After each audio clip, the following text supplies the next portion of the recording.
Welcome to The Escape with Nick and Adam, where we talk about entertainment, sci fi, comics, action figures, pop culture, and everything nerdy. My name's Nick.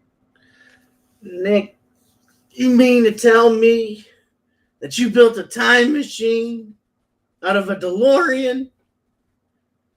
I'm Adam. Adam, there's lots of stuff to talk about today. We're going to get into a little bit of Last of Us. I'm going to give my review of The Pale Blue Eye and also The Pez Outlaw. Those are on Netflix. We're going to talk about Comixology and basically, its downfall. We're going to talk about some shows coming up and also, whatever else we get into. So, on that. But how are you, my friend? I'm okay. How's it going? Ugh, happy not to be on call. So, That's good. I'm relaxing. Yeah. I'm, if you will, chillaxing. So, good. Yeah. So we were watching the second episode of Last of Us last night on HBO, and here's the problem. I didn't play the game, so I don't know the whole storyline, and I know a lot of other YouTubers and whoever's watching. If you played the game, watching the show, if you want to give some spoilers as to, if they're following the storyline. I know one of the characters who was supposed to die in this one, she did die. So I guess they're sticking with it a little bit, but for the most part, I'm like, we've had The Walking Dead, we've had World War Z, we've had numerous other zombie shows, and I'm just like we're just watching it last night. We're like, do something, please. Like, it's just such a slow paced, and I don't know if, like I said, I don't know if that's how the game is, where it's just kind of slow paced, but it's just like, as far as like a zombie post-apocalyptic thriller, it's got to start doing something, or I know at least my wife's going to be out. I'll say that. Yeah, I enjoyed the first half hour that I watched. But see, it's the zombie thing is kind of played to death for me right now. That's kind of where we're at. When I saw the Army of the Dead with the Zack Snyder movie that he did, I was like, okay, now we're doing Ocean's 11 inside the zombie apocalypse, and that's fine. That was a fun movie. But it was something different. Right. I'm just saying, there's two shows that I'm following right now. I'm a big Anne Rice fan. I'm watching Mayfair Witches, and I'm continuing to watch Quantum Leap. And if somebody's going to compete for my time as far as a TV show, it was going to be those two this weekend, and that's what I did. So, but I'm sure it's fine. Well, it did say, Adam, you can do to keep up with what we're going to talk about on the show. Go to our Instagram, because that's where we post stuff that we find interesting. Yeah, I commented on one of our posts today. It's funny because I'm a fan of our Instagram. Right? So, from Variety, The Last of Us has earned the largest week 2 audience growth for an HBO original drama series in the history of the network, which it's because you can see my wife's thing right there. That's a snoozy face. So yeah, that kind of puts where she's at, where I think she's pretty close to being out. But I'm kind of the same way. I'm like, man, you gotta,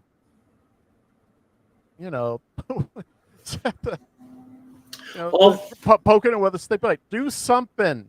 I need that meme. Well, I'm glad that the show is doing well, and I'm glad that it's expanded HBO Max for this reason. With the new takeover over there under David Zaslav, there's talk of getting rid of the name HBO Max. Yeah.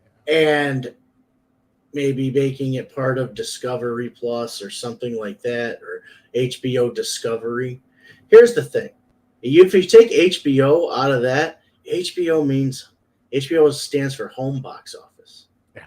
Home box office. That's where you get this. I get this vision of three letters floating around in space with this awesome music, and it's the three letters are HBO. It it might be one of the most respected brands on television. And I think it's a massive misstep to remove HBO from the name of the streaming service or give it second um, billing. So I'm glad that this show is doing this for HBO Max, um, because I want HBO Max to stay as it is. I think it's doing just fine anyway, right? You don't hear anything about it. Well, besides the other show that we talked about last week, which just it's getting destroyed, and that would be Velma. That I that did train turn wreck that of a on. thing. I turned it Did you? on. What'd you think? I was packing. So I said, you know what? I'll turn on Velma. I didn't make it. I didn't make it.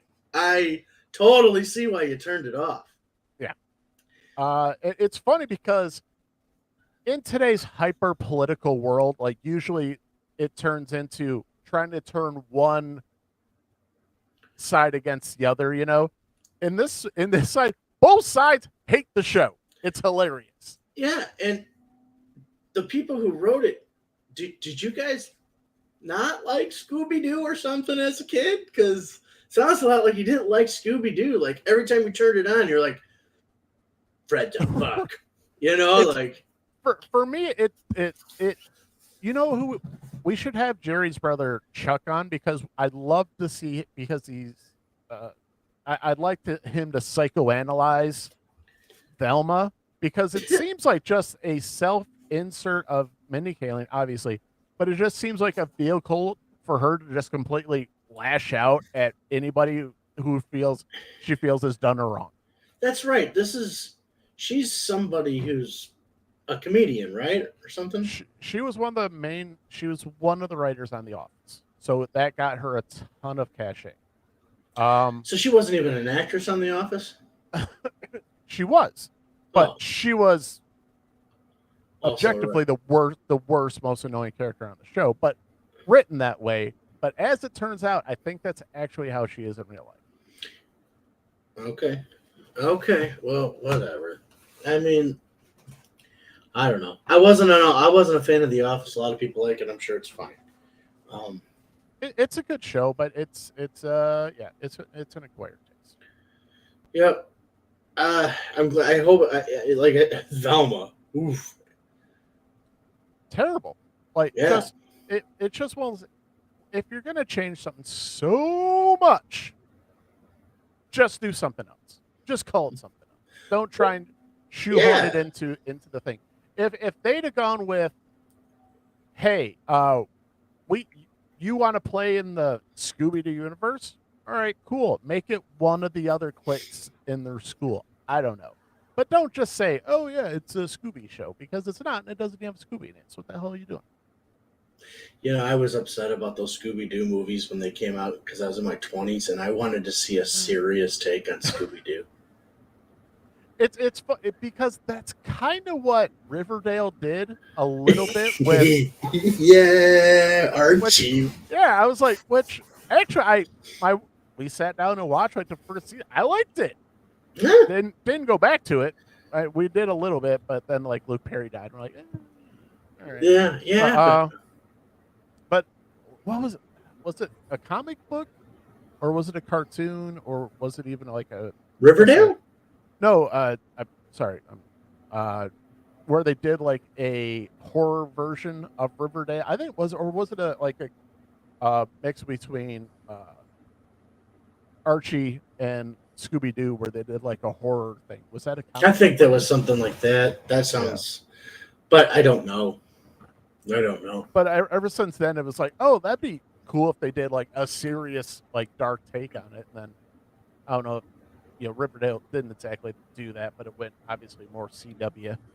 And that's the problem with CW shows. That's because when the network becomes a verb / adjective and not in a good way, Right. Yeah, it's not great, but it's also. Did you ever see the short of uh, Power Rangers where they did like a serious kind of take on it? I think Katie Sackhoff was one of the Rangers. She wasn't the Pink Ranger. I think it was like like a really like a short movie. Then we're like, if you do that, I'm I'm in. in. I always thought the Power Rangers were cool. Like, wait a minute. No, that's supposed to vote. Like that's not supposed to look like that. Yeah, But but again, I was too old for it when it came out, so it was beyond that me. yeah, that's like the same thing, like the Pokemon thing. Like just missed it, Yeah. just missed it.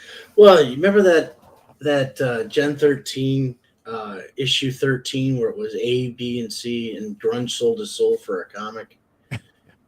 Well, and he runs into the Ninja Turtles or something like that, and they were knocked off of their pedestal by those Power Rangers or whatever, if you remember, and it was kind of like you see that growing up, and eventually you just aged out. You Right. know what I mean? Yeah. So I did. I think I did.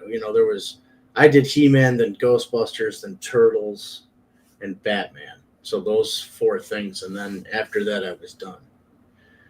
Yeah, I remember that was kind of my progression, and then once it got into comics, but even like Gen 13's great, but after one, it's very juvenile. Yeah. Still a lot of potential though in that Oh, book. for sure, and especially when you realize like what Gen 13 is, like it's the 13th iteration of this project. You're like, oh, we can just do more. We can do or go backwards and have more mature ones, like the whole like I don't know if we even said this on the show, but I know we talked about it, like Team 7. Team 7 is basically Gen 11. Do that. Yeah, Simple, easy, and I will. you and me both. You and me both. But yeah, I think that the core characters, Caitlin, Freefall, and Sarah Rainmaker, Yeah. um, right there. I mean, they were ahead of their time, and they did it. They presented that kind of stuff well. Yeah. It wasn't. It was a part of the character. It wasn't. It wasn't there to make a point. You know Nope. what I mean? It was other than to say that this person's a human being. Well, and that's it because it's most of that stuff is kind of takes off the X-Men, right? So it has like a little bit elements of like, hey, we're just people trying to live. Yeah. And and it was the 90s, so yeah, they had characters who were gay. Obviously the trans wasn't an issue then, but yeah, Rainmaker lesbian. No problem. You just, nothing was forced. It was just, yep, she dates girls and like, okay, no Yeah. problem. Yeah. Where were we? I don't remember where we were. We were in 1996 reading those 1996. comics. Oh, have you read? I'm not. Wildcats. Wildcats has Yeah. has Caitlin. As Yeah, I read and, it. I'm not. Nope. I don't like how it's going. They changed too much, and I know you have to change things when you have to change universes. It can't be just how it was, but I don't like the way Wildcats is going. I'm still going to read it because I love me some Grifter, but Well, yeah. give me the right to be wrong when I say this, but if I am right, it might upset you a little bit. But when Fawcett Comics was making Captain Marvel, and DC Comics was like, "That's Superman," and they're like, "No, it's not." And they're like, "Yes, it is." Yeah. And then they got the character and they acquired it. Captain Marvel was still a kid, Billy Batson, all that kind of stuff. The integrity of his character didn't change. So I guess what I'm saying here is I feel a little bit of Wildstorm racism within DC, and I wish that Wildstorm was under the flag of Image. I do. I wouldn't say let's take them from DC and give them to Marvel. I wouldn't do that. Well, I just don't like them in that toy box. No, because well, I mean, we know why. Because Wildstorm is Jim Lee's toy box. That's the thing. And those And, characters are being used to prop up the other ones. I don't like it. yeah. Yeah. I like. I wouldn't say. I don't know if I'd go with the racist thing, but but I know what I you're saying. I meant it as an analogy. Of course. I don't think that like it's like racist in the sense of like it's against nationalities within they don't have representation. I meant it in like a way of saying, oh well, we have these characters. There are secondary characters. When really Right. you have Wildstorm, which did very well in the 90s, and if you had half a fucking brain, you'd invest in those characters and not send out another Shazam #1. But they do seem like kind of the second class citizens as far as That's the word I was looking the for. DC That's the area word. there. That's it. Second class that citizen. that I would agree with because they're not really treated like you're not really DC. Be like, well, I mean, no, but we're here now.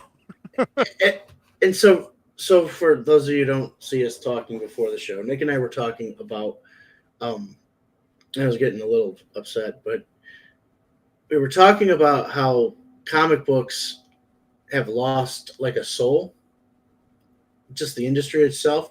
There's more cooks in the kitchen with writers and things like that now. So where you used to have, hey, this is what we're going to do. We're going to write this character, blah, blah, blah, blah, blah.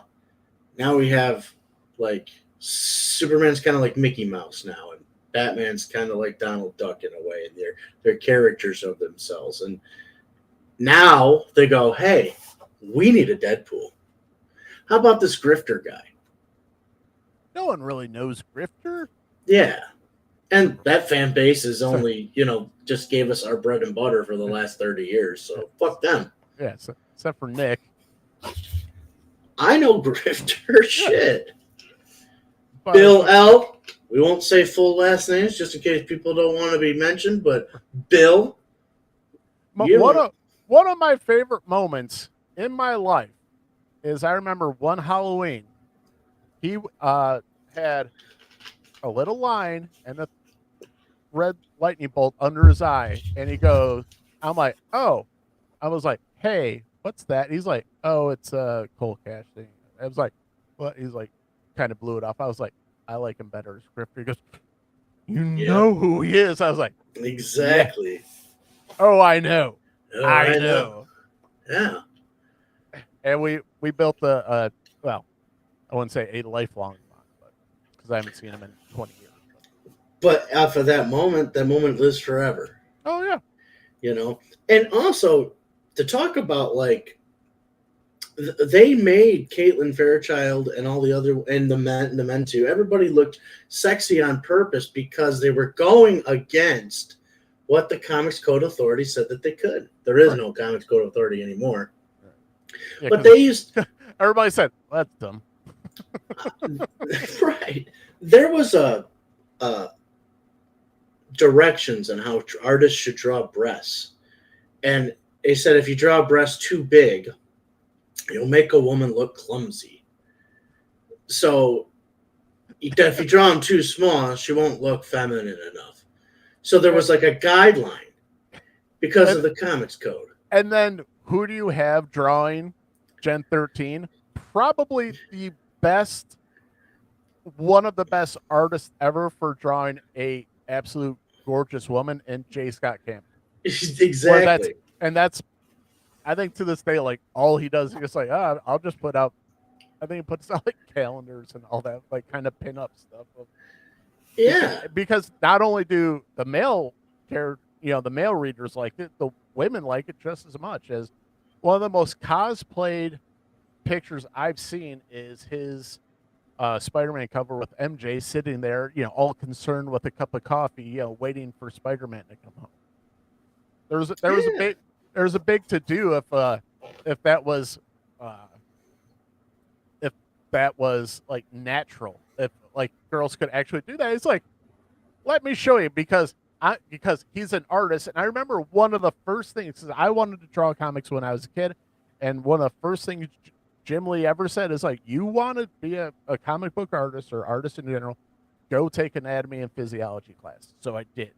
And so all these people, all the artists and everything, they know their anatomy and physiology. They know how the human body works and how it should work. And so where you can tweak things a little bit. And he goes, here, let me show you how it works. And he drew it out and he's like, this does this works like this and that. And it was just, it was a year or two ago, because they were trying to, he draws women too sexy, and he's just like, yeah, okay, whatever. It was one of those dumb Twitter nonsense things, and he basically shut it down with knowledge and just actually, I know what the hell I'm doing here.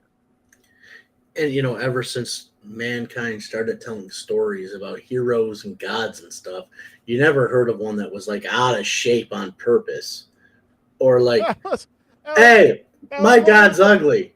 That was one of the dumber things about, and God bless, I don't want to rip on the actor, but like for the Eternals, he's just like, like the dad bod action hero. I was like, no one asked for that. Ever. No one ever asked for the dad bod action hero or superhero. God, which one said that? I can't remember. Whoever played, is it Fastos or Fastus or the guy who could invent everything? Yes. Okay. Yeah, because like it was like, the Everyman. I was like, that's not why we read comic books. I don't want to see this in a comic book. I'm trying to fix this as we speak. Now that you bring that up, did you watch Jessica Jones? The first season. That was a little bit of a slug, but I don't know if it was the first or the second season, but this auto-shaped guy needed her help for something. He's like, I can run super fast. And she's like, whatever.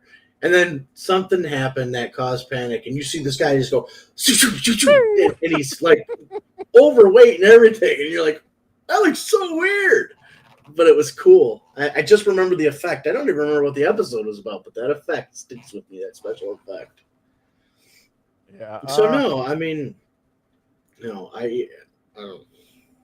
What are we teaching the kids? We're teaching them escapism. That's all. Yeah, it's okay to want to be better. It's okay. Yeah. It's all these people are like, you're fine just the way you are. Probably not. To be honest. That's the whole thing with like, with Christianity. The whole thing with Christianity be like, I know I'm screwed up and I need better. That's it. There's nothing wrong with saying, hey, I'm not great. I think it's a little bit of a lie to tell people you're fine. You're overweight. You have high blood pressure. Probably gonna have a stroke, but you're doing just fine. No, you're not. No. Like when I go to the doctor, my doctor unironically says, you're on your way to a stroke. I'd be like, I like you. I like your honesty. Yeah. So. Well, I'd rather have him honest. I'd rather have him be. That's the thing. I don't like people lying to me. I don't like that. I'd rather have someone who's saying, hey, idiot, you're not doing things right. There's nothing wrong with telling people, no, am I doing it right? No, they're not. Probably should do this. Amen. So, anyway, moving on. Adam, I watched a movie. I was very excited for this movie to come out. Pale Blue Eye on Netflix, starring Christian Bale. Well, let me pull up because I don't. Oh, that movie? That's how was it? Hold on. So let me get to. I want to bring up your cast because I can't remember who played Edgar Allan Poe. So Pale Blue Eye came out last year. It's 2 hours, 8-minute runtime. Directed by Scott Cooper, a world-weary detective is hired to investigate the murder of a West Point cadet. Stymied by the cadet's code of silence, he enlists one of their own to help unravel the case. A young man the world would come to be known as Edgar Allan Poe. Christian Bale is our lead as Augustus Landor. Harry Melling is Cadet Edgar Allan Poe. What does he do? He looks. Oh, yeah, that's he. Oh, he's that guy. I knew. Okay, hold on here. I knew he looked familiar, but I didn't realize who he was. Adam, are you a fan of the Harry Potter movies? No. Okay. I mean, I'm not against them. Well, I just don't you, watch I them. should say, have you seen them? No. Okay, so Harry Potter has an a-hole of a. Well, let me pull this down. Harry Potter has an a-hole of a nephew, not nephew, cousin that he lives with because he lives with his aunt and uncle, and his cousin is like the worst kid on the planet. And the person who played the cousin is Edgar Allan Poe in this movie, and I just realized it because I was like, that guy looks familiar. And so yeah, he does he really does a really good job as Edgar Allan Poe in this. But he's Dudley Dursley. So yeah, okay, I'm very excited. Yeah, that's one thing those Harry Potter movies did very well was get. I mean, Great actors. they recruited talent. Yeah, they casted fantastic actors. So yeah, it's funny because he's like when he's younger, he's kind of one of those fat, annoying kids, but no, he's yeah, good actor. Calm down, Verizon. Get out of my face. All right, let's get back to it. So, are we just gonna be a pain in the ass? Yeah, we are. Fantastic. There we are. Okay. So the big thing is, so obviously there is a. All right, I'm gonna get copyrighted so early.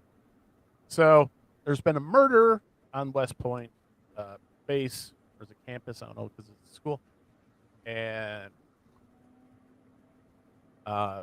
Christian Bale's been brought in to solve the murder. So Edgar Allan Poe, creepy, the whole thing you would expect.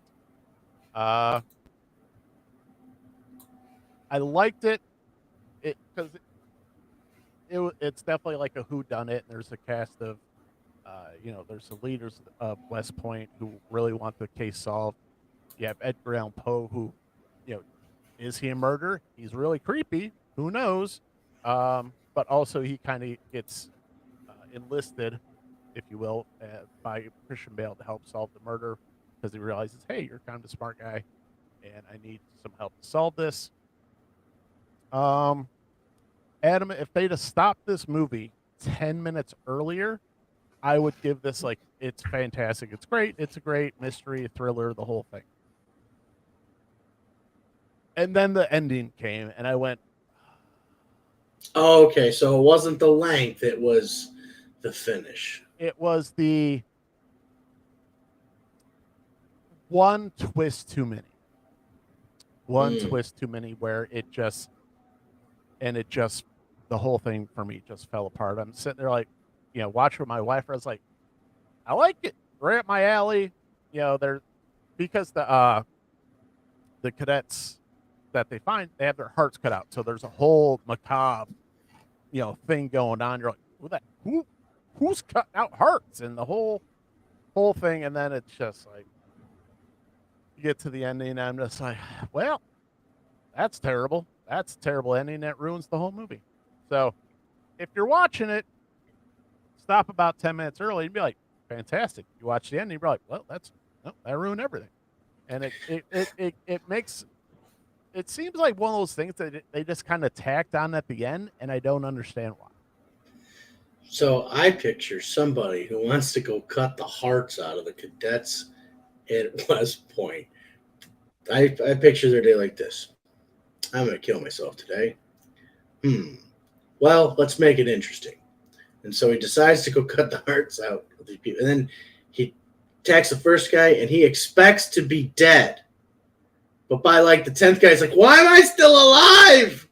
What's going on here? And he's like, he has no choice but to keep going. What the? So is this based on a true story? No, it's Oh, okay. Okay, good. well, I don't believe so, but all That'd be right. pretty So, freaking horrific, huh? all right. Do you want spoilers or Oh yeah, that's okay. Yeah, yeah. okay? Oh, hold on one second. I gotta do this. Spoiler. All right. So Christian Bale's character has a dark history of his own, where I believe his wife passed, and then he had a daughter left over. He was widowed with a daughter, and then something happened to her. He just kind of goes, "She's gone." Mm. Okay, uh, so there's that, and then there's one of the main characters is the doctor of the facility, and his whole family. His son is enrolled at West Point. He's got a beautiful daughter. Edgar Allan Poe is trying to woo the daughter because they played the whole you're creepy and interesting thing. Our first date's at a cemetery. What could possibly go wrong? Yeah, and while they're on the date, they have she has a seizure, and so it's okay. This is reaching she's of married age. Why hasn't she married anyone yet? Oh, there's something wrong with her. She has a condition. So the first twist is basically the family is Satanist, or they're related to a Satanist, and they had this thing of cutting out the hearts, Mm. to help her condition. If they What? just stop, Oh, if they just stop there, and the climax of the movie is they drug Edgar Allan Poe, and they're in the process of cutting his heart out, and they stop him in the whole thing, and whatever. so they cut the hearts out, and that's the sacrifice to keep her alive, or do That's whatever they gotta do. right. Okay. Ugh, gruesome. Yeah. Stop there. Sounds cool, right? Okay, good enough. Yeah. All right. So, the first kid that they find dead has part of a letter written, and just part of the letter is written, and that's kind of where Poe and what's the character? Keeps calling him Edgar Allan. Keep calling him Christian Bale, but Gus is Landor and Poe. That's kind of how they bond. We're like, hey, let's try and figure out what this, just from this one part of the ripped letter, what could this have? And basically, the kid was drawn there with this handwritten letter by some, appeared to be some girl wrote it. Hey, meet me at this random place. We're gonna meet. The twist is, Andor, Christian Bale's daughter, got raped by 3 of the West Point cadets. So that's why they're like, why are these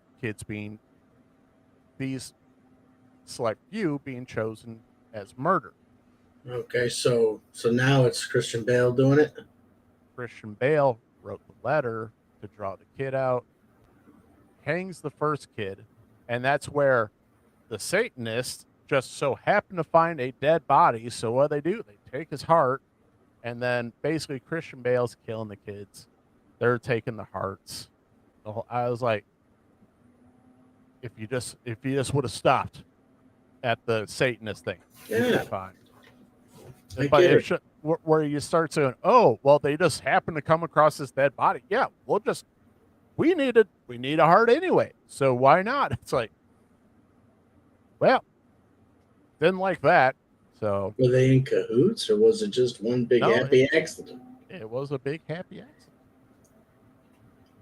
Dum dum dum dum dum dum dum dum Yes, that dum dum dum. it's yes. We go to South Park. The dum dum dum dum dum. Yeah. Yeah, dum dum dum dum dum. Okay. Well, So it start like I said. Stop at 10 minutes early. Cool movie. You got the whodunit, you got the thriller, the mystery, and then it just went like too far. yeah, there was a movie a while back where John Cusack played Poe. Yes. I believe I really enjoyed that movie, and I don't remember much about it now. I think that was just was it the Raven or something? Perhaps. John Cusack, the John Cusack attack. I remember a kid, a girl in high school, really enjoyed a band called the John Cusack Attack because Hmm. I think they actually used like parts of the movie in their songs. Like that's fun. Which movie? Just whatever. Oh, okay. So like whatever clips you. Okay, I gotcha. Yeah. What's your favorite John Cusack movie? I like 1408. That one's pretty good. I'm gonna guess you go with the Ice Harvest because you like that. Oh no, wait. Wait. Identity. Oh, ooh, ooh. I mean, you can always go with Gross Point Blank. I like Gross Point Blank, but I think it's slightly over. I But am. it's a fun. I love Gross Point Blank. It is a faster song than you think. You know what I mean? Right.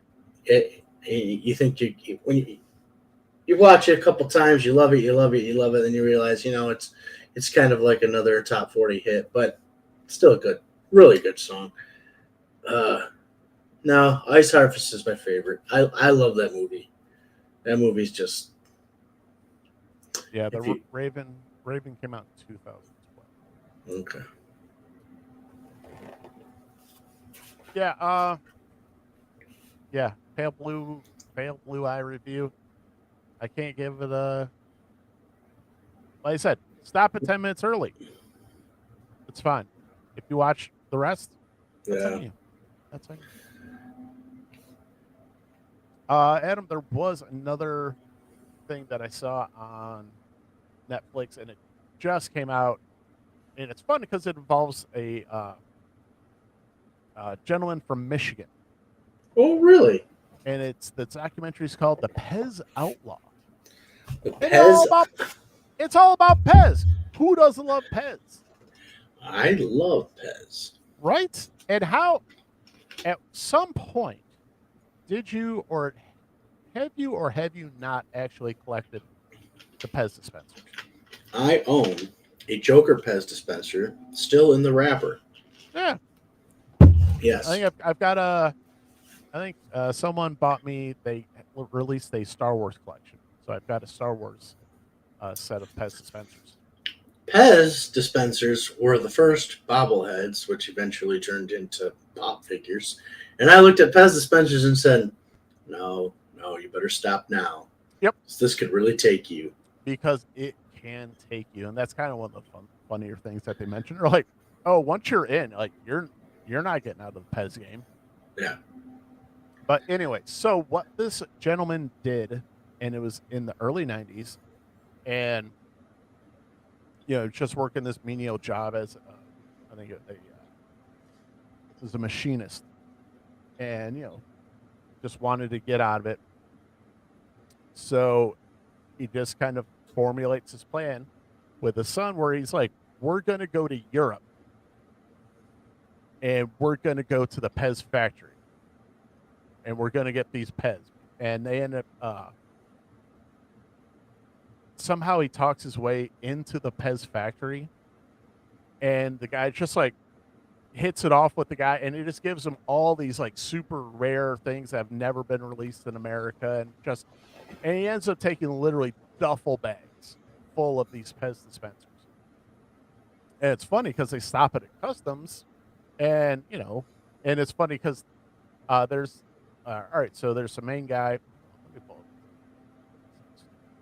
it. So there is.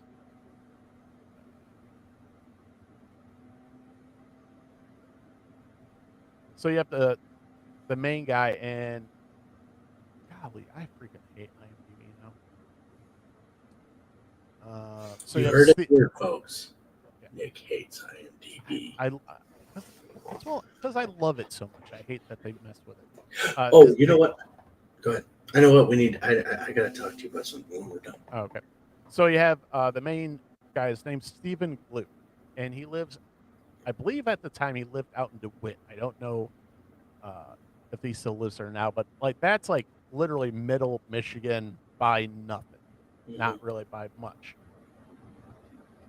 So, he gets into that's okay. So the very beginning, let me start over.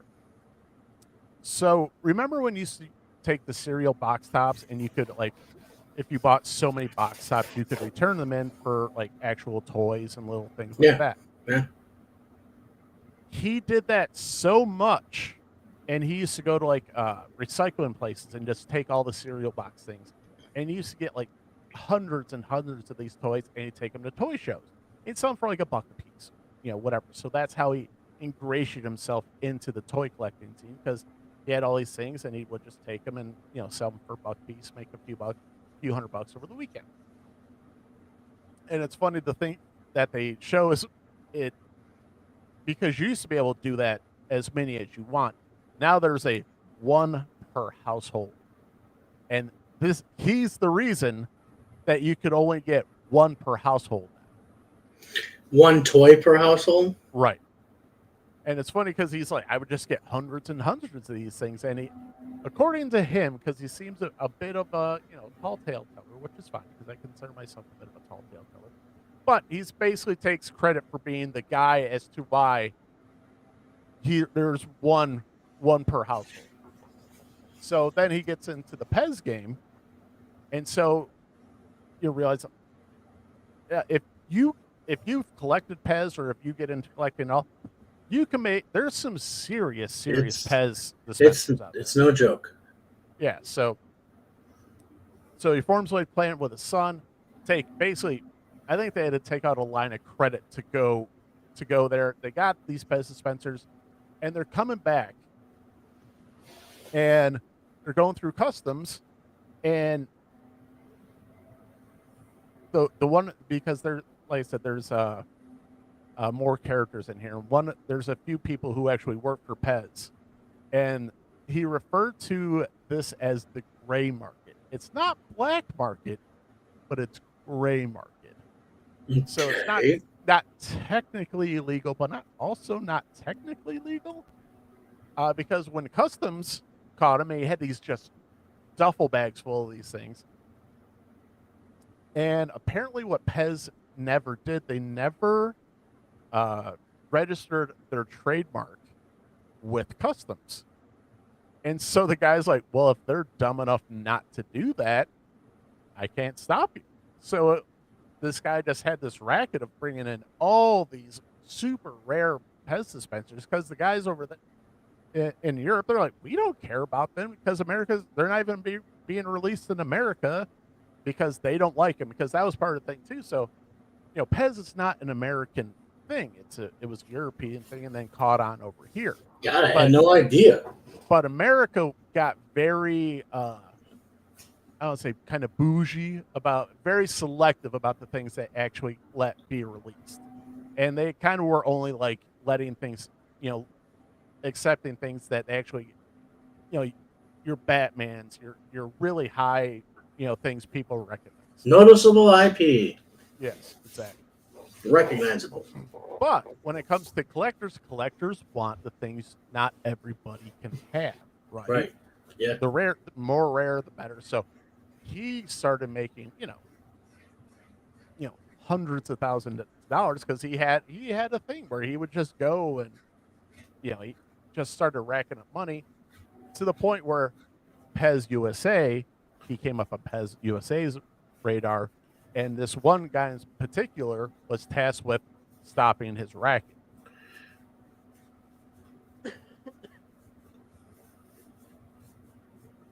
And that's the story. And so did he stop him? We'll get there. I was to see if you had anything to say. Oh, no. I was like, don't let it end like that. So, and eventually got to the point where Pez USA really didn't need these factories over in Europe, so they shut them down. So that kind of stopped that. But he had already made so much money. And then, but there's still ways to get around it. So what he actually ended up doing was making his own Pez dispensers, but he had them built overseas and then shipped to a place in Asia and then shipped back because and they were made at a Pez facility, and just did the whole thing. Just And around the world a different way. Yeah, he played the game. He played it a little bit, however you want to say.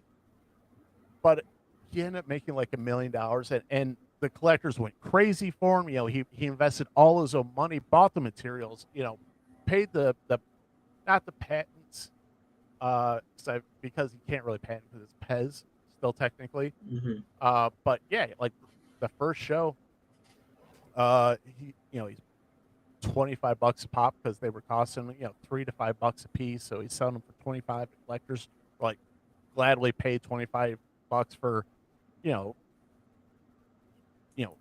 unique things, right? Right. So what Pez did, they literally just copied his stuff and were selling it for like $2 a piece because that's what Pez costs, and just put the poor guy out of business. And big corporate wins again. But the guy's story is coming out, and it's made the rounds around collectors, especially Pez collectors. So now he's like a folk hero and the whole thing. But it's kind of like a fascinating, like, big guy versus little guy, and very much the American tale of, hey, trying to eke out your own way by doing things just a little bit not right, but also not really hurting anybody. So, jeez. But it's quite the tale now. It's very well done. It's a fun. They kind of have little bits of like noir, spy thriller elements to it that just keep the story fun. But yeah, it's basically little guy gets squashed by big guy. But at the end of the day, he's still a folk hero. If whoever makes or sells a Pez Outlaw shirt, I will gladly buy one. That's awesome. I just keep thinking of the quote from Stand By Me. If you're stranded on a desert island, when they're sitting around the bonfire, the boys, and they get to Jerry O'Connor. Connery's the chunky kid. He goes, "If I was stranded on a desert island, I'd take Pez, cherry flavored Pez." Right. Yeah. I got a topic though, and I saw it. I saw it on a really cool podcast Instagram, The Escape. Thinking Adam. Yeah. How about Mark Hamill? I saw that. It's a nice nod. You're speaking of basically him retiring as the Joker. Yeah. For Kevin Conroy, it's a nice gesture. But at the same time, it's like Mark Hamill doesn't exactly have the best name going right now. So, and I think we're best for him to just kind of slowly fade away. But it's a nice gesture. I'll give him marks for that, for kind of riding off into the sunset with his friend Kevin Conroy. So. Yeah, and they've never done I don't think they've ever done the character separate from each other. Basically, he's been the Joker, he's been the Batman for the last 30 years. Except for exceptions here and there. I mean, yeah, just but together they've both been in. Whenever there was the Joker and Conroy, it was Hamill. It's peanut butter and jelly, man. It's just perfect. Yeah. Yeah. And he goes down in history as Batman's voice. He goes, like I said, Kevin Conroy. Anytime like you think of, hear Batman or do Batman, you're doing Kevin Conroy. Yeah, you're doing an impersonation of Kevin Conroy, or Adam West, but it's usually Kevin Conroy. if you're being serious Batman, it's Kevin Conroy. If you're being silly, it's Adam West. Michael Keaton dropped it to about a whisper, Right. Police have got it all wrong. That kind of, And then there's the Christian Bale.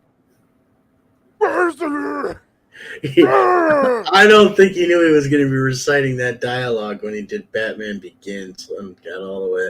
Where's the trigger? There's the trigger! Is this trigger? Are you barking at me? Stop barking!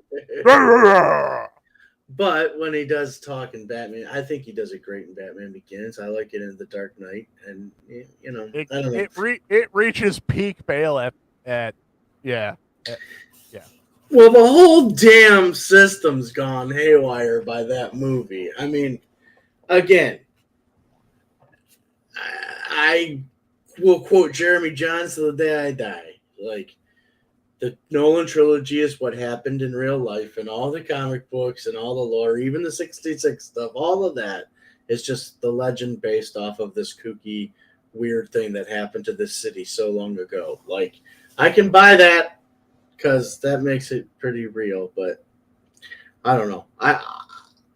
Yeah, there's The Dark Knight Rises is a dose of reality. You finish watching The Dark Knight and you're like, oh my God, we're going to see the Riddler. We're going to see a proper penguin. You're so excited. We're going to see the full actualization of all these characters. And then The Dark Knight Rises comes around and Nolan's like, nope. Like, peace. Yep, not at all. Oof. I say, and it's funny because now, everybody's seeing who James Gunn's gonna cast for this, and you got Jason Momoa come out and said, yeah, I'm still Aquaman. I don't care what anybody says." Yeah, well, he'd be a good Batman. Momoa? Mm-hmm. Be a great Bruce Wayne. I don't know. I haven't seen him act enough because he falls into the kind of we were talking this morning, how The Rock is The Rock, Ryan Reynolds is Ryan Reynolds. I think Jason Momoa kind of is Jason Momoa. Yeah, Especially as Aquaman. yeah. I think we all know he's going to play Lobo. Yeah, that. Oh well, first of all, if they actually get Lobo into a movie, whatever, you can play. You can do the one-man show where you're literally every single character, whatever. Yeah. But yeah, where we get to the point where there is Lobo, either a Lobo movie or just Lobo in the DC universe, yeah, I'm perfectly okay. Yeah, I mean, and really, a Lobo movie would be a great way to introduce Superman. Yeah, well, yeah, if you go DC into space, yeah, there's gonna be. No, he's a bounty hunter. Yeah. So he's bounty hunting this Kryptonian who might be living on his farm or something. I don't know. Yeah, it brings out hey, this is hey, Krypton. Used to be this crazy place called Krypton. Yeah. I mean, they wouldn't do something like that, though. It's a good idea. They don't like good ideas. Oh. As I'm scrolling through James Gunn's Twitter to see if there's any updates. No updates. No updates on DC. Well, we brought that up this morning, too. I mean, we're not late yet, but, I mean, it's the 24th. It's the 24th. We're supposed to get something. But anyway, where are we at here? So, Adam, I know you are a big fan of digital comics. Amazon pretty much said Comixology is essentially no more. They laid off essentially the entire staff and are waiting for just writing it out. Hey, Nate, thanks for joining us. Hey there, Nate. So, Comixology's essentially dead, and I would say it's on life support until they officially pull the plug. I think they said in October. So. It's pretty expensive, isn't it? Comixology? I think I've got Comixology. I think it's like $5 a month or something. But I don't use it. I don't. Whoop, whoop. But you don't. I mean, you get some stuff for free, but you still got to pay for comics. That's my whole issue, really, with digital comics in general, and that stems from the whole digital music thing where I'm like, I feel if you buy a physical copy of something, they should kind of throw in a digital copy just for Oh yeah. a thing. Where I'm like, oh, you buy a digital copy, or you buy a physical copy, that's completely separate from the digital copy. I'm like, I don't see how that is, but that seems to be the way that well, that's why I'm not a gajillionaire and these guys are. So That's why I'm not a gajillionaire. These guys yeah. are. Yeah. But that's that's part of the problem. I know you enjoy digital comics. I and I you, you said you're a reason why you do digital comics because it's more of the space, thing at this point. But also, I'm just like, I don't know. I enjoy far too much just going to the comic book store, but also I can't read it on my phone. If I got like a tablet or something, that might work. But I don't know. I'm just not the biggest fan of digital comics in general. But also, Adam, I think this is a pretty good indictment as to uh, and now we've got Nate watching where mainstream comics is. Everybody's saying, "No, comics are fine." Comics are selling better than ever. They're not actually buying the physical copies, guys. They're buying them all digitally. As it turns out, that's not true. Comics are not, at least mainstream comics, mainstream Western comics are not in a good place. Yeah, people are buying graphic novels like crazy, but they call it manga, so or manga. I forget the actual pronunciation, but Yeah, I mean they sell a lot of the volumes of the classic stuff. Watchmen, uh, your well, oh Invincible guys. yeah. Also, but they also crank out the trade paperbacks so fast. Where was it now? Like if you wait a couple months, there's there.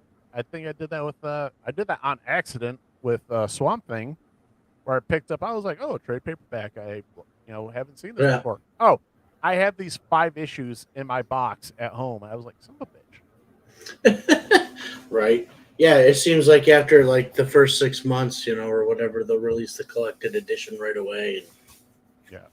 yeah. I mean, and because you know, uh, not to get all technical on the people, they're like saying floppies don't sell, and I'm like, you know,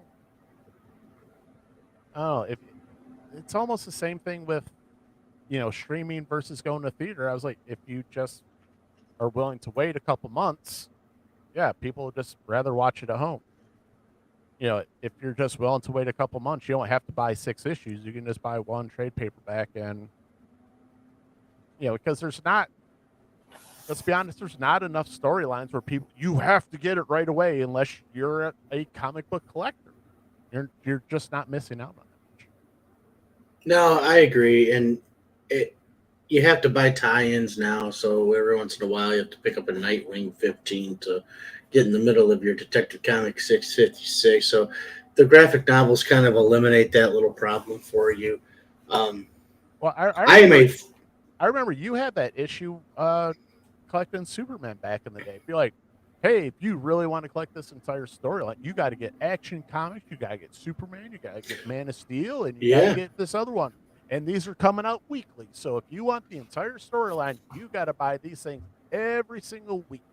Yeah, it was that. It was like that for Superman comics, which was kind of bullshit because it wasn't that way for Batman comics. I Batman say, comics had two different storylines going on.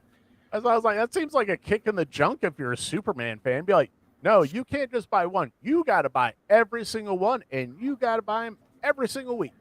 Yeah, and it wasn't like, okay, so take Nightfall for example, or even take the Death of Superman for example.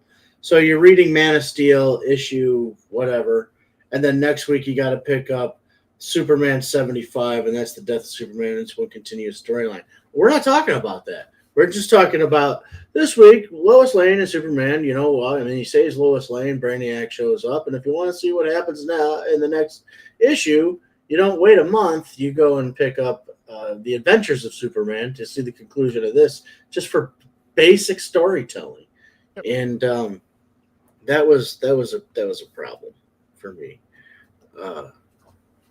But I don't know. for me to actually pick up the physical copies now and not trade paperback, they got to be real special, you know, something special, like Night of the Chihuahuas. Yeah. But also I know Wes was talking on Think Critical. I couldn't find that article up on CBR, but also one of the things that they point out was one of the problems with modern comics is you got like 16 variant covers of comics. Right, right. Look, it ain't the 90s anymore, man. You can't go all Gen 13, which is like peak, obnoxious. Yeah, Gen but 13, number one, 13 issues, 13 different covers. I never owned all of them at one time either. You couldn't. The most popular one was the Janet Jackson cover, which Which I RIP. have. Well, that guy the artist for that just passed. Really? I did Yep. not know that. I don't remember, but that was the cream of the crop for that one. But yeah, how many covers were there for Spawn and Batman? There was a boatload for that. Now, oh yeah, but Yeah. now it's a gimmick now It because is. because I had to pick up one the other day because it was J. Scott Campbell. I'm like, what am I gonna do? Not buy a J. Scott Campbell Spawn Batman cover? yeah, but if you have like a Green Arrow #9, there's variant covers to that. Why? Yeah. Every single I can't speak to Marvel, but every single DC comic has some variant of some sort. It's out of hand. And don't even get me started on The Last Ronin. I love Last Ronin. There's so many variant covers for that thing, and they're all like I don't even know where you get them, but all I know is like if you want some of them, you're gonna pay $2,000, and I'm like, no, I'm not. I'm not doing that Right. because it's already graded. It's already a 9.8, and I'm just like I'm never gonna get that one. That was fun. So I took my comic book collecting in this kind of direction. So a while back on eBay, I picked up all 4 issues of The Dark Knight Returns for under $100. The catch was #1 wasn't a first print, but 2, 3, and 4 were. So I'm willing one day, not now, not today, and whatever, to go out and find a first print, or even if it's a graded deal first print, I don't have to, it can be a nice one of The Dark Knight Returns #1, and then I got all 4 of them in first print, and that second print I could keep around to read or for whatever. But that's how I collect comic books today. It isn't about collecting. It's about collecting a piece of something special, I guess. Yeah. The gems I call them. Well, I mean, But I got more than 2,000 or 4,000 of these fucking comic books, man. It's ridiculous. well, I did pick up I did see a variant of The Last Ronin that I hadn't seen. I'm like, yeah, I'll buy it for cover price, no problem. But I'm trying to scroll on eBay. I mean, certain ones they just got so out of hand, especially if they're signed or if they're graded and signed, which some of these are. I'm just like, how? Like, there's one $450 that one signed, $225. But I mean, some of these ones are can't even imagine. Commercialism. Oh, here we go. I found it. And it sucks because it's the most beautiful of the covers, and I would absolutely love to have this, but I can't spend $1,500 on this.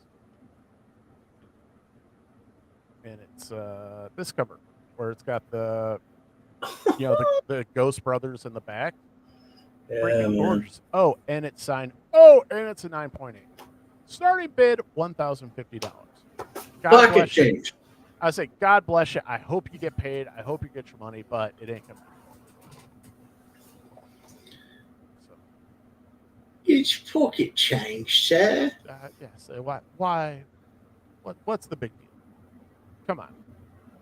just $1,000. That one's straight up $1,500. Now, if someone wants to loan me, no, I'm sorry, not loan. Loan? Give me Loan you. $1,500. I was like, well, shit, you can reach into your pocket and get a loan out of that right away if you want, with interest. So, but also, I'm looking for tattoo ideas, and I'm really leaning towards turtles and Last Roman. So, Do you have any tattoos? I have several. Oh, Got some on my back. I got some other places. well, no kidding. Yeah, unless people want to, start throwing me some money, I'll show you all the tattoos. I only have one. I only have one. Is that your Batman? Yeah, right Nice. there. Noise. It's hard to kind of see. Noise. Yeah. It's the Nolan symbol. So Yeah. tells you how I feel about those shows. Or those shows. I'm old now. But yeah, because I was talking with my buddy Mike. I don't know if Mike's How many tats does Nick have? Sorry.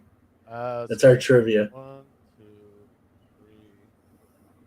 3, 4, 5 tats. Wow. I did not And know I'm wanting that. more, Nate, because it's been a while, and I told my wife, I was like, "Yep, it's about that time," and I was like, "Might be a birthday gift for myself." Mm-hmm. Yeah, you got a birthday coming up. I do. I just gotta make the appointment. So, but To have a birthday? I'm just kidding. But yeah. So that's it. It's like this is where I start second guessing. I was like, do I just get something cool and hope I like it in 30 years, or do I say and just say bleep it, or do I go, no, like it might age poorly or whatever? But you know what? Certain things just that's my problem. Night of the Chihuahuas tat. I'll get a Night of Chihuahuas tat. Actually, Nate, that's not a bad idea. I might get the Biggie tat. Yep. Oh, speaking of which, yeah, let's check out the Kickstarter real quick.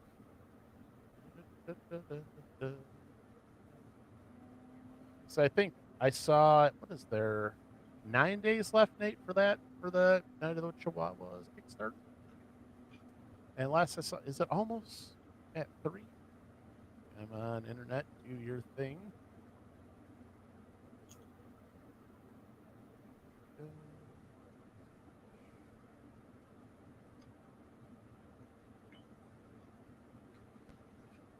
He says he'll pay. Hey, you're paying. Yeah, look at that. Wow. Hey, one more Wilson. Wow. 8 days to It's a really go. good tattoo. Yeah, Wow. Who are we doing? Is that Owen Wilson. Oh, wow. is that Owen Wilson? I wasn't sure if that or Caitlyn Jenner. I don't know. So, you know how many of those Wheaties I used to eat? Oh no! Go check out Kickstarter for Night of Chihuahuas. You have 8 days left. They're at 250% at $25.94. We say this last week, Nate. Are we pushing hard for this last week? Get it done. Get it at least get it to 3,000. I think that'd be. I don't know exactly what Nate's shooting for, but I know he was a little bit happier about the number last time he was on. But if we get a 3, that'd be fantastic. So go help out indie creators and friend of ours. So yeah, go out there, guys. Take care of the Night of the Chihuahuas, people, man. Because this, like I just said, it's something. It's special to me. I'll tell you that. And we were talking about variant covers. These guys do variant covers very well, very creatively. You know, the Jaws cover is my favorite. Jaws cover's fantastic. But I love Jaws. Yeah. Well, I mean, I'm a little biased.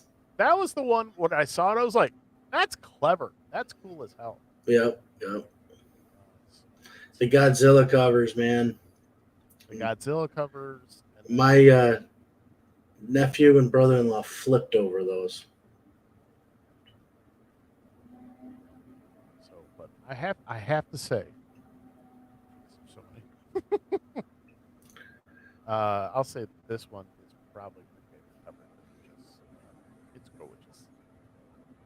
It's gorgeous. Oh, oh, hold on. I'm trying to do things that I'm not used to doing. But, there we go.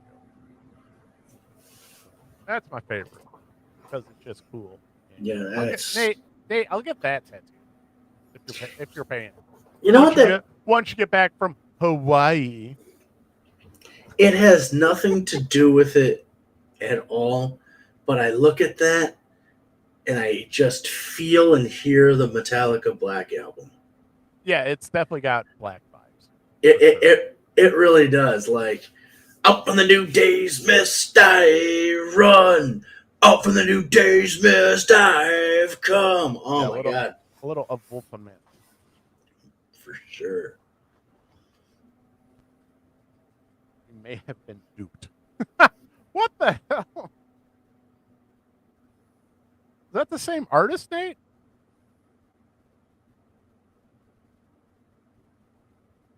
Huh. Interesting. Ladies and gentlemen, Nick has lost it. He's talking to a cassette tape. Our friend just sent us a cover. I don't want to get into that right now. But, yeah, we'll talk about that later. There's a. Oh, I think we were lied to. Okay. Oh. That's it's no bueno. So yeah, we'll hash that out later. But yeah, that's interesting. I'm not gonna put that on, but yeah, that is yeah, that's kind of sketchy. Not a fan of that, but. All right, so did you get the message? Yeah, I did. Yeah, I was like, interesting. So, convo for later for sure. So anyway, all right, Adam, let's get to our final topic here. There are some new shows coming out. I am very, very scared about because they are things that I love. Okay. And one is they're redoing Night Court, and they are doing History of the World Part 2. Well, I've seen Night Court. Is that on already? Yeah, you can watch it on Peacock. Okay. What do you think so far? It's Night Court. It's fine. John Larroquette. John Larroquette is he seals the deal. He really does. There's a reason. There's a reason he won all the Emmys, and he had to say, "Stop making me win this award." He literally had to go to the Academy. He's like, "Stop! Don't do it." And because the guy who played Judge Stone passed away, he's not with us anymore. Who would have thought that Dan Fielding, I'm not talking about John Larroquette, I'm talking about Dan Fielding, would turn out to be the heart and soul of this show. And he and Melissa Rauch, as her as the new Judge Stone, she's the daughter of Harry Stone. They do have good chemistry. You can tell that he honestly wants to help her, and she's trying to be a little bit like she's adding levity and saying, "Come on, let's put the people first. Let's put the people first." That kind of stuff. So it's a good show. I enjoyed it. John Larroquette's the only carryover. Looks like everybody else is dead. So yes. Yeah, because Mac died, right? I'm not sure about Mac. I think he did, but I know Marky Post died, and she's Miss Sullivan, and Harry Stone died, and then Bull died. I say the Bull died? Yeah. Bull's my favorite. Yeah, it was mine. Yeah. Love Bull. Do you remember the last episode of Night Court? No. Yeah, aliens came and took him away. Yeah. There were aliens, and I remember the big. Watch the finale of Night Court. You hear Bull go, "They're aliens," and he gets beamed up and stuff. Nice. Yeah. Yeah. So, well, it's already Adam approved. I haven't seen it yet. I'm terrible at watching. I was excited for it. Oh, and John Larroquette's son called him up one day. He's like, "Hey," because his son is a music scholar, and all his kids do well. He says, "Hey, listen to this. I just kind of did this freehand." Well, it's the new theme song to the show, and all it is it's just a little louder and a little more rockier, rock and rollier, and it sounds pretty good. So it's still but na na na na na na na. So it's still that. As far as history of the world, you that's what put me in a bad mood before the show, dude. You want to close the show that way? Yeah, let's piss Adam off to finish the show. All right. So. Everybody complains. Everybody complains about exactly what this guy does as far as his humor goes today. Well, that's the thing, because yeah, like most of the stuff you can't even say, let alone put it on film. Right. You know, because this freaking generation is everybody. It's, you know, I forget what they call it, but it's the, you know, everybody wants to be freaked out. Everybody wants to be angry about something. And yeah, Mel Brooks, I just have a feeling, just would give the finger to everybody about it. But so we're on. Oh, it's on Hulu. Cinema Blend. Yeah, it's on Hulu. History of the World Part 2 TV show premiere date, casting, other things we know about the Hulu comedy. Mel Brooks is back. He brought some friends with him. This article is from Philip Sledge. 1981. Mel Brooks released one of the most well-remembered movies. One of the most you don't get to call one of the best comedy things that's ever been produced a well-remembered movie. Get leaped. Sorry.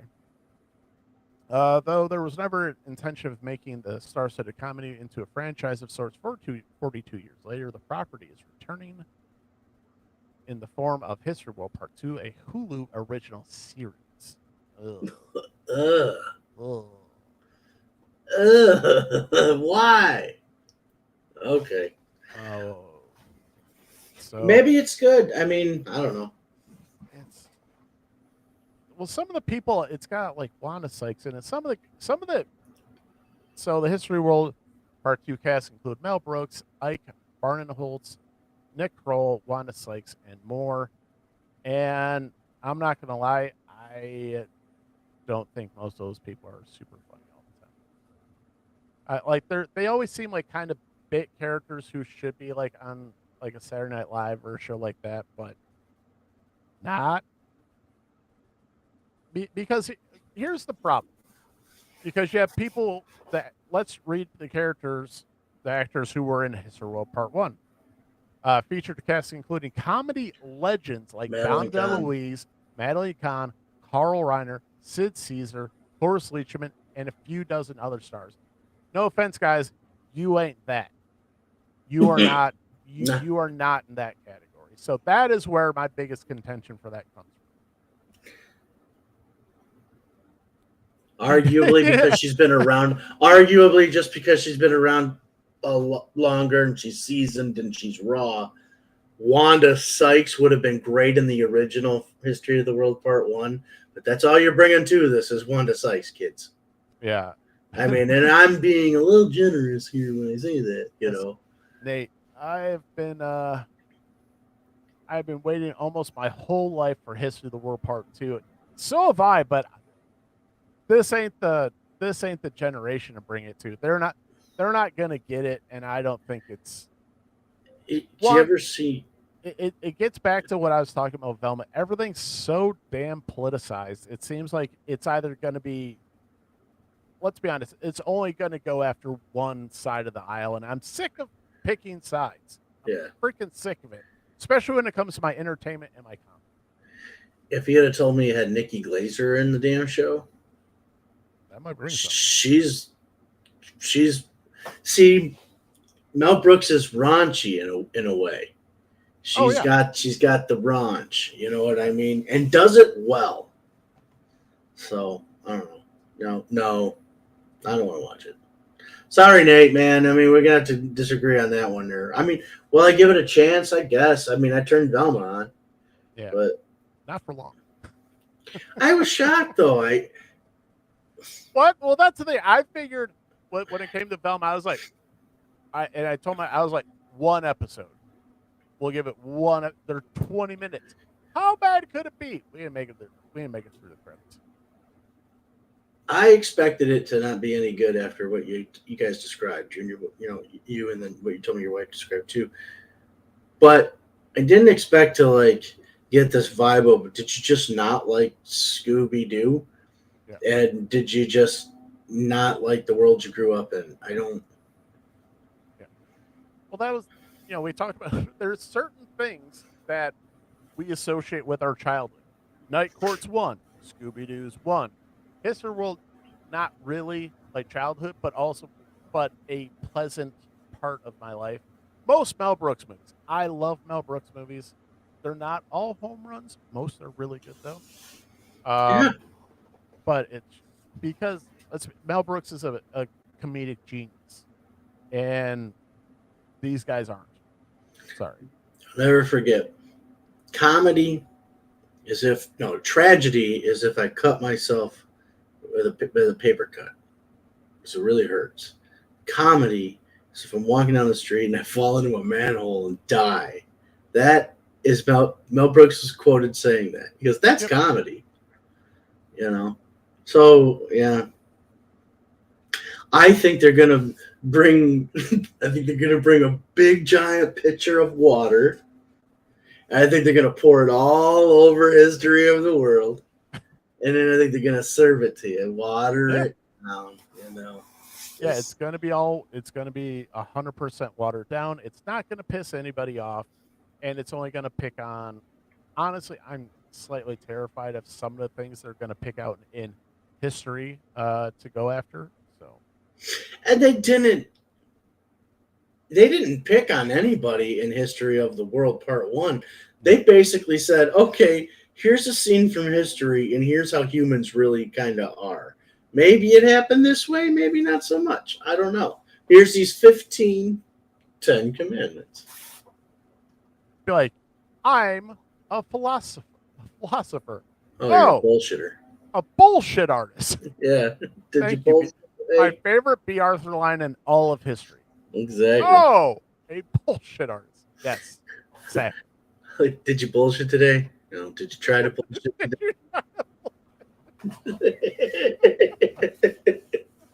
That's the funny part because that's the beautiful blend of the modern with the old and the. Yeah, and how many times can B. Arthur say the word bullshit and it's still funny because of the presentation, because of the packaging, and it's not what you got in Velma, right? Right? Okay. I mean, that was just pointless cussing or whatever. But exactly how many times did she say bullshit? Did you try to bullshit? Did you bullshit today? No. Did you try to bullshit today? And it's just so matter. And that's because it's so matter of fact, and it's so like we know exactly what they're doing. They're trying to do the whole, unemployment line thing. Yeah, it's great. It's classic. All right, Adam, let's start to wrap it up here. So I know one of the things I am very excited about that's coming out, it's actually being released tomorrow. One of my favorite things is the Ninja Turtles, but specifically Ninja Turtles The Last Ronin. And they are continuing that comic book series in The Last Ronin, The Lost Years. And that the first issue for that is dropping tomorrow. So I'm very excited about that. And you got anything that you're looking forward to? No. It's a sad state of nerddom right now. It really is. No. I mean, I'm enjoying Quantum Leap. I like it a lot. I think we're getting to the point in the show where it's like, okay, what's going on behind the scenes? Let's open up that sub story a little bit more. Other than that, though, I think the burn needs to just get a little faster. The Anne Rice Mayfair Witches show, that shit was intense. I literally ended with a frickin' decapitation in the second episode. It was crazy. Blood everywhere. Always. And it's a steamy show. Yeah, very steamy.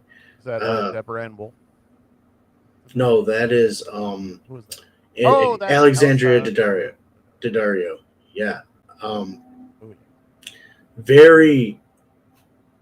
They're they're doing exactly what the Marvel Cinematic Universe did when it originally came out. They're just building a little world. Because of all of Anne Rice's stuff. Just because. So you got what's going on with these Mayfair witches, but Lestat and everybody, they're still out there. You know what I mean? It's all the same Right. world. So it's Yeah. it's interesting. It's fun. I liked Interview with the Vampire. I liked their little updated take on it. That was one of those things that the update for me worked. Um, so I'm excited for kind of those two things right now. Um, you're gonna be hard pressed to get me into the zombie stuff. I love zombie stuff. Don't get me wrong. It's Night of burn the time, Living man. Dead. My Night of the Living Dead posters right here. Um, I love that movie. Love it. Capital L. But Just I've done The Walking Dead now. I've done all of that. So yeah, I'm kind of burnt on the whole zombie thing, and that's all like the last of the seems. I was like, oh, good, more hordes of things.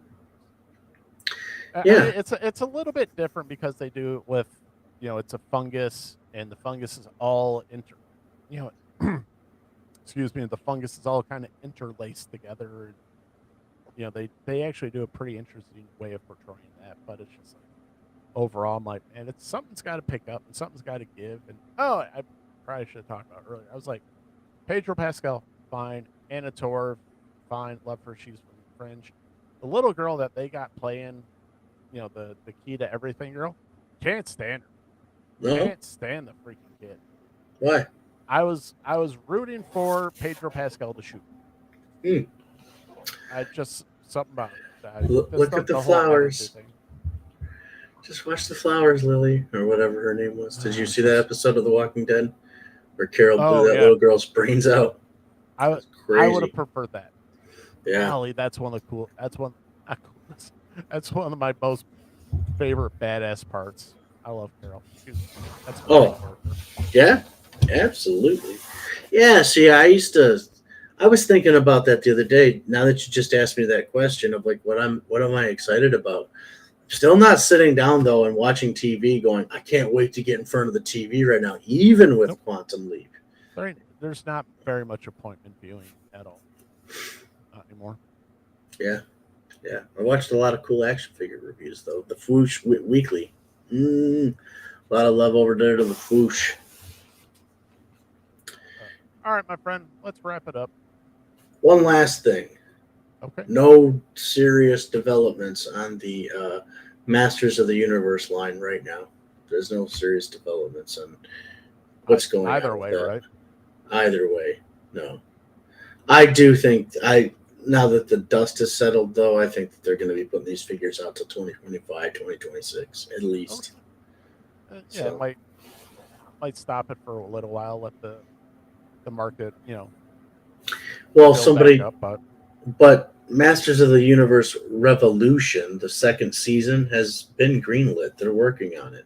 yeah, They're not going to release that without toys. no, well, that was the thing too. One of the few reasons everybody thinks that got a second season is because they think Mattel's kicking money in.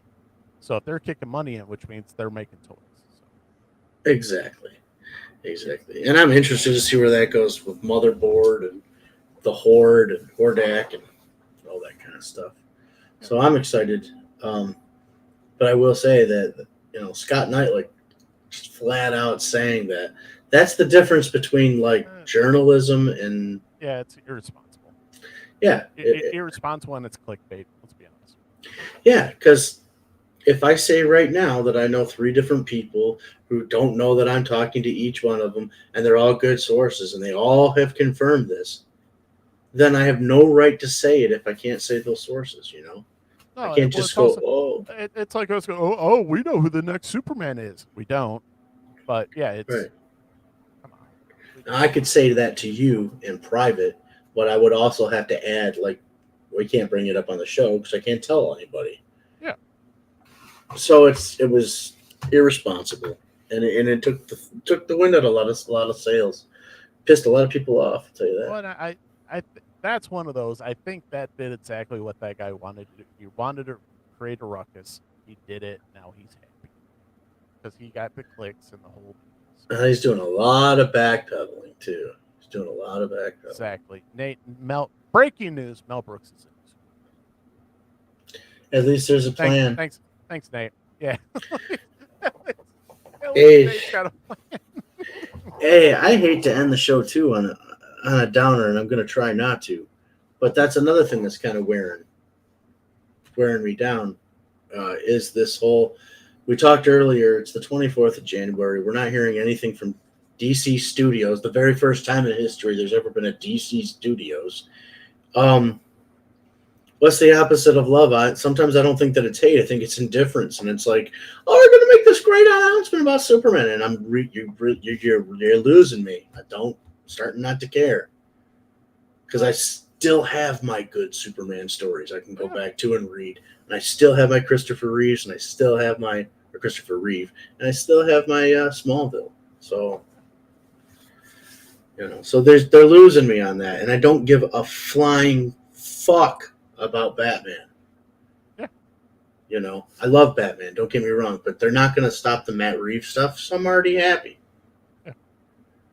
Yeah. It's like it's kind of getting apathy. It's like whatever. Like, who cares at this point? Unless you're gonna, and that's the thing. Don't just announce something just to announce it. Unless you're gonna announce something interesting, I don't give a shit. I don't care. Right. Yeah, I will flip a negative to a positive though. With all of this, like the dust should be settling.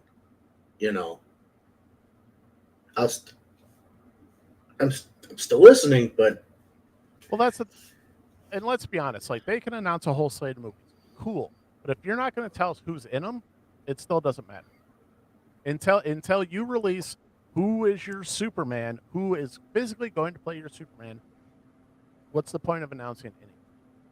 Yeah, because let's be honest, you can have, and I don't want to say any Tom, Dick, and Harry play Batman, but you got plenty of guys around that can do Batman, and you got one right now in Robert Pattinson that you could ride for a decade easy. Yeah. Superman, not so much. We'll see. It's going to be very interesting. Very interesting. So, all right. So, if you want to see what we're talking about, on the show, we're just talking about in general, you can check us out on our Facebook and Instagram posts.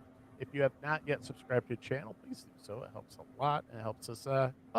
Let's be honest. We want to get Adam so he can quit his job and just be a YouTuber.